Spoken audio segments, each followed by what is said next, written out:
ओम नमः शिवाय। ईश्वर को मेरा प्रणाम। आशा करता हूं कि ईश्वर अपनी कृपा आप सभी पर बनाए रखे। आप सभी धनु राशि के जातकों का मैं हृदय से स्वागत करता हूं। क्या आप भी चाहते हैं कि दुनिया आपको जाने, आपकी सफलता की तारीफ करे? ये जय जयकार हर किसी को अच्छी लगती है, लेकिन ये मिलती कैसे है? इसका सिर्फ एक ही रास्ता है, कोई शॉर्टकट नहीं। और वो रास्ता है, बिना कुछ किए जय जयकार नहीं होती, हिम्मत करने वालों की कभी हार नहीं होती। तो आइए इसी मार्गदर्शन की सहायता से हम ये समझने का गहन प्रयास करते हैं कि ब्रह्मांड में हो रहे ग्रहों के परिवर्तन सितंबर 2025 के इस महीने में धनु राशि के जातकों के जीवन की धारा को किस ओर मोड़ने का संकेत दे रहे हैं। ये मासिक राशिफल सितंबर 2025 के महीने के लिए धनु राशि यानी सजिटेरियस के लिए है। मैं आपको यहां स्पष्ट कर दूं कि यह विश्लेषण आपके लग्न और आपकी चंद्र राशि दोनों को ध्यान में रखकर तैयार किया गया है। मेरा सुझाव हमेशा यही रहता है कि आप इसे अपने लग्न से देखें, क्योंकि लग्न आपके भौतिक शरीर, आपके व्यक्तित्व और आपके जीवन के वास्तविक अनुभवों का प्रतिनिधित्व करता है। इसलिए लग्न पर आधारित भविष्यफल अधिक सटीक परिणाम देता है। यदि किसी कारणवश आपको अपना लग्न ज्ञात नहीं है, तो आप इसे अपनी चंद्र राशि से भी देख सकते हैं। हमारे मन, हमारी भावनाओं और हमारी मानसिक स्थिति का सूचक है। इसलिए ये आपको महीने की भावनात्मक रूपरेखा समझने में सहायता करेगा। धनु राशि के जातकों, सितंबर का महीना आपके लिए एक कॉस्मिक क्रॉसरोड्स यानी एक ब्रह्मांडीय चौराहे की तरह है। इस महीने ऊर्जाएं बहुत तीव्र हैं और बड़े परिवर्तनों को जन्म दे रही हैं। ऐसा इसलिए है क्योंकि इस एक महीने के भीतर ही दो ग्रहण लग रहे हैं, एक चंद्र ग्रहण और एक सूर्य ग्रहण। जब भी ग्रहण का समय आता है तो यह जीवन में अप्रत्याशित और तीव्र बदलावों का संकेत देता है। जहां पुराने अध्याय समाप्त होते हैं और नए अध्याय शुरू होते हैं। आइए पहले इस महीने की नींव रखने वाले प्रमुख ग्रहों के गोचर को तिथियों के साथ समझते हैं। सबसे पहले मंगल ग्रह, जो आपकी संतान, बुद्धि और रचनात्मकता के स्वामी हैं, 13 सितंबर तक आपके कर्म स्थान पर रहेंगे और फिर आपके लाभ स्थान यानी एकादश भाव में प्रवेश कर जाएंगे। शुक्र ग्रह, जो आपके लाभ और ऋण के स्वामी हैं, 15 सितंबर को आपके अष्टम भाव की गहराइयों से निकलकर नवम भाव यानी आपके भाग्य स्थान में प्रवेश करेंगे। बुध ग्रह, जो आपके करियर और आपके विवाह दोनों के स्वामी हैं, 15 सितंबर को एक अत्यंत शक्तिशाली स्थिति में आ जाएंगे। वे अपने ही घर दशम भाव में अपनी ही उच्च राशि कन्या में गोचर करेंगे। और अंत में ग्रहों के राजा सूर्य, जो आपके भाग्य के स्वामी हैं, 17 सितंबर को वे भी दशम भाव में प्रवेश करेंगे और बुध के साथ मिलकर एक शक्तिशाली बुधादित्य योग का निर्माण करेंगे। अब इन सभी तीव्र गति वाले ग्रहों के गोचर को दो बड़े धीमी गति वाले ग्रहों के प्रभाव के चश्मे से देखना होगा। आपके राशि स्वामी बृहस्पति सप्तम भाव में अतिचारी गति से चल रहे हैं, जिसका अर्थ है कि वे बहुत तेजी से विस्तार करना चाहते हैं, विशेषकर आपके रिश्तों और पार्टनरशिप्स में। वहीं दूसरी ओर शनिदेव आपके चतुर्थ भाव में अति वक्री हैं, यानी वे आपको भीतर की ओर खींच रहे हैं। आपको अपनी जड़ों, अपने घर, अपनी मानसिक शांति पर गहराई से काम करने के लिए कह रहे हैं। तो आप देख रहे हैं, एक ओर बृहस्पति बाहर की दुनिया से जुड़ने को कह रहे हैं, दूसरी ओर शनि भीतर झांकने को। ये ऊर्जा का खिंचाव इस महीने आपको कई बार भ्रम और दुविधा की स्थिति में डालेगा, जहां आपको लगेगा कि आप एक ही समय में दो नावों पर सवार हैं। आपका लग्न इस महीने बृहस्पति, शनि, मंगल और केतु जैसे 4 महत्वपूर्ण ग्रहों से सीधे तौर पर दृष्ट है। इसका अर्थ है कि आप स्वयं पर, अपने व्यक्तित्व और अपने स्वास्थ्य पर बहुत अधिक ध्यान केंद्रित करेंगे और भावनात्मक रूप से भी बहुत संवेदनशील रहेंगे। अब आपके जीवन के सबसे महत्वपूर्ण क्षेत्र यानी आपके करियर की विस्तृत विवेचना करते हैं। धनु राशि वालों, इस महीने ब्रह्मांड का पूरा फोकस आपके 10वें घर, आपके कर्म भाव पर है। महीने का पहला चरण यानी 1 से 13 सितंबर तक। इस दौरान ग्रहों के सेनापति मंगल आपके 10वें घर में विराजमान रहेंगे। मंगल ऊर्जा है, एक्शन है और 10वां घर आपके काम का है। ये स्थिति आपको अपने वर्क प्लेस पर बेहद सक्रिय, साहसी और नेतृत्व करने वाला बनाएगी। आप अपने प्रोजेक्ट्स को पूरा करने के लिए अतिरिक्त घंटे काम करने से भी नहीं हिचकिचाएंगे। आपकी रचनात्मकता भी चरम पर होगी। महीने का मध्य चरण 14 से 20 सितंबर तक, ये आपके करियर के लिए इस वर्ष का सबसे महत्वपूर्ण समय हो सकता है। 15 सितंबर को आपके 10वें घर के स्वामी बुध अपने ही घर में अपनी उच्च राशि में प्रवेश कर रहे हैं। ज्योतिष में इसे भद्र नामक पंच महापुरुष योग कहते हैं। ये बुद्धि, वाणी, विश्लेषण और प्रबंधन क्षमता को शिखर पर ले जाता है। आपकी डिसीजन मेकिंग अभूतपूर्व होगी। इसके ठीक 2 दिन बाद 17 सितंबर को आपके भाग्य के स्वामी सूर्य भी यहीं प्रवेश कर बुध से मिलेंगे। सूर्य राजा है, अधिकार है, और बुध राजकुमार है, बुद्धि है। जब राजा और बुद्धिमान राजकुमार कर्म स्थान में मिलते हैं तो ये बुधादित्य योग और कर्मधिपति धर्माधिपति योग बनाता है। इसका सीधा सा अर्थ है भाग्य के संयोग से कर्म में सफलता। यदि आप नौकरी में हैं तो ये प्रमोशन, सम्मान या एक बड़ी जिम्मेदारी मिलने का सबसे प्रबल समय है। अगर आप बिजनेस में हैं तो कोई ऐसी बड़ी डील या कॉन्ट्रैक्ट मिल सकता है जो आपके काम को नई ऊंचाइयों पर ले जाए।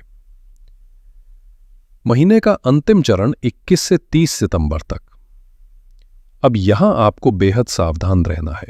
21 सितंबर को ठीक इसी 10वें घर में जहां इतनी शक्तिशाली ऊर्जाएं एकत्रित हैं, एक सूर्य ग्रहण लगने जा रहा है।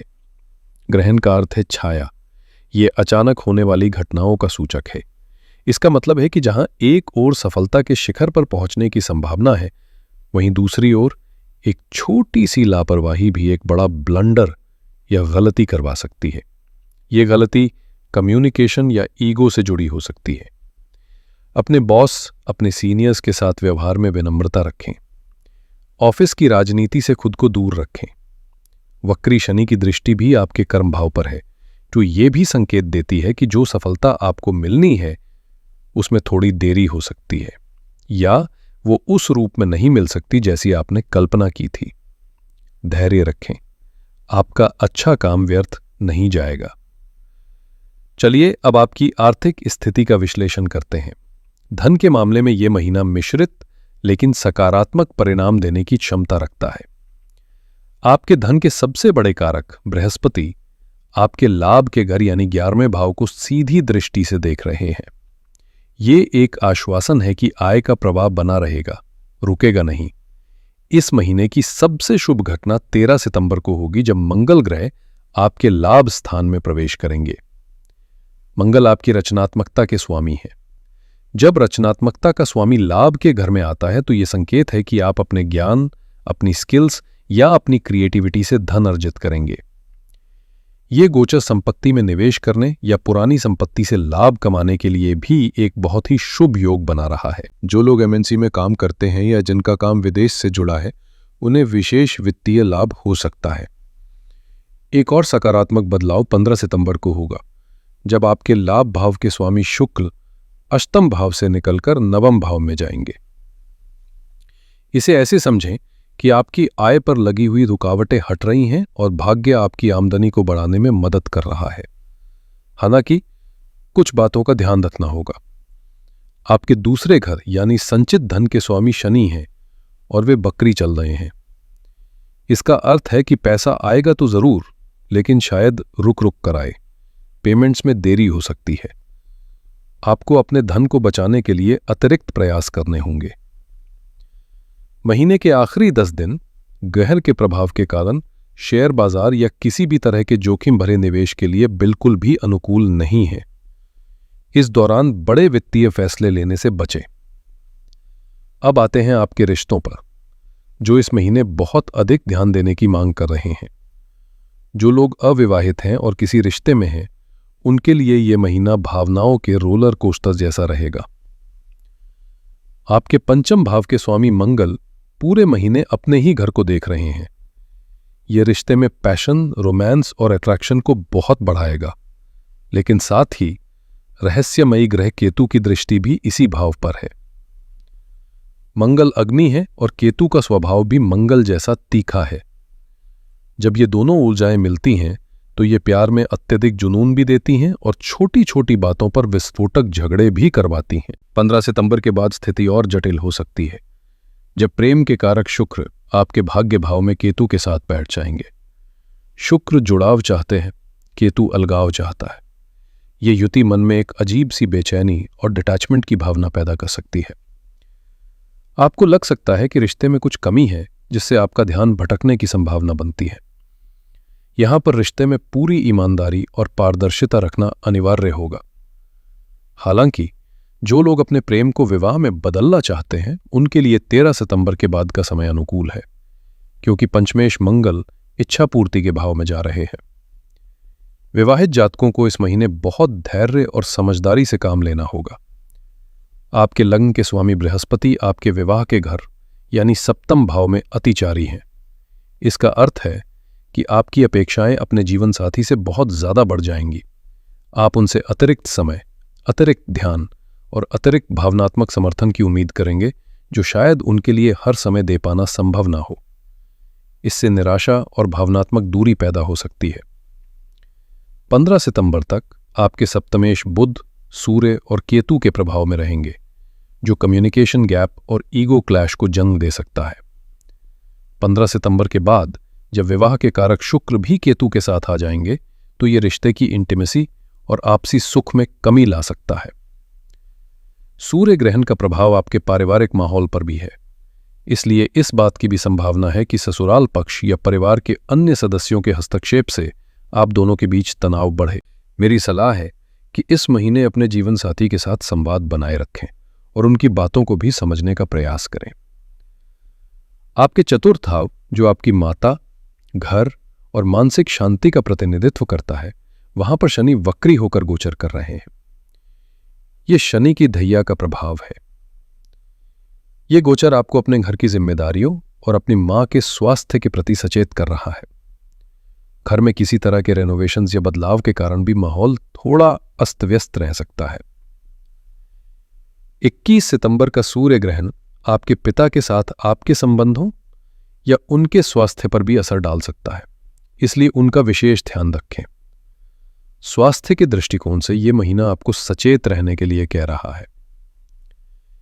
क्योंकि आपका लग्न कई ग्रहों से प्रभावित है, इसलिए आपका शरीर संवेदनशील रहेगा।